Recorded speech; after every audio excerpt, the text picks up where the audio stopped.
Hello friend, welcome back to my channel. আবারও চলে এসলাম। দেখো এত সুন্দর, মানে এত সুন্দর দেখতে লাগছে।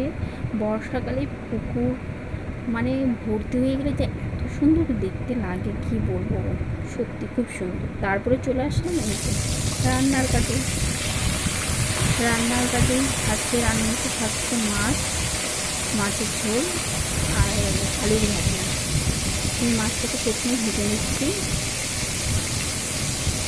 তোমাদের অনেক কিছুই দেখাতে পারিনি, আমার কাছে সময় ছিল না, খুব চাপে ছিলাম আমি, সেই জন্য কিছু দেখাতে পারছিলাম না তোমাদেরকে। বাট আমি চেষ্টা করবো তোমাদের একটু কিছু দেখাতে। তো চলো আমি রান্নাটা করে নিচ্ছি। এখন প্রথমে মাছ ভাজা করে নিলাম, হয়ে গেছে মাছ ভাজা। তারপরে আবার আমি মাছ কড়াইতে দিয়ে দিয়েছি। এই দেখতে পাচ্ছি মাছ ভেজে নিয়েছি কিছুটা, আরও কিছুটা আছে আর কিছুটা কড়াইতে দিয়েছি। তারপরে দেখো এই মেঘলা আকাশ, কবে কি বৃষ্টিটা বন্ধ হবে, একটু সূর্যের আলো দেখতে পাবো।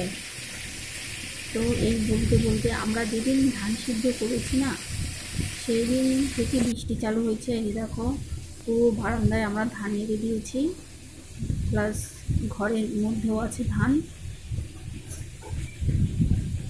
আমরা শুকাতে পারিনি। এই দেখো ঘরের মধ্যে ধান। তারপরেই চলে যাচ্ছে আবার রান্নার কাছে। এই তো মাছ ভাজা হচ্ছে, মাছ ভাজা হয়ে গেছে।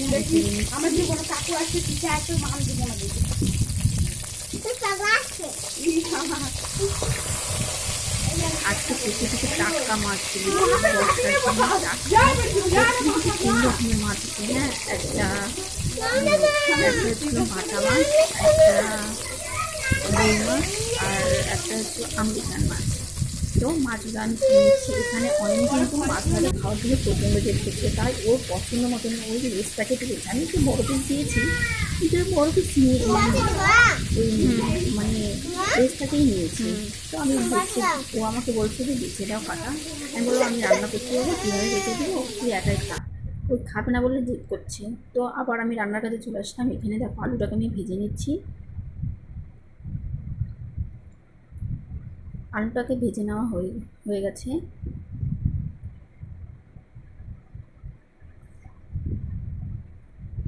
আলুটাকে ভেজে নেওয়া হয়ে গেছে, এটাকে আমি বেক করছি এখন।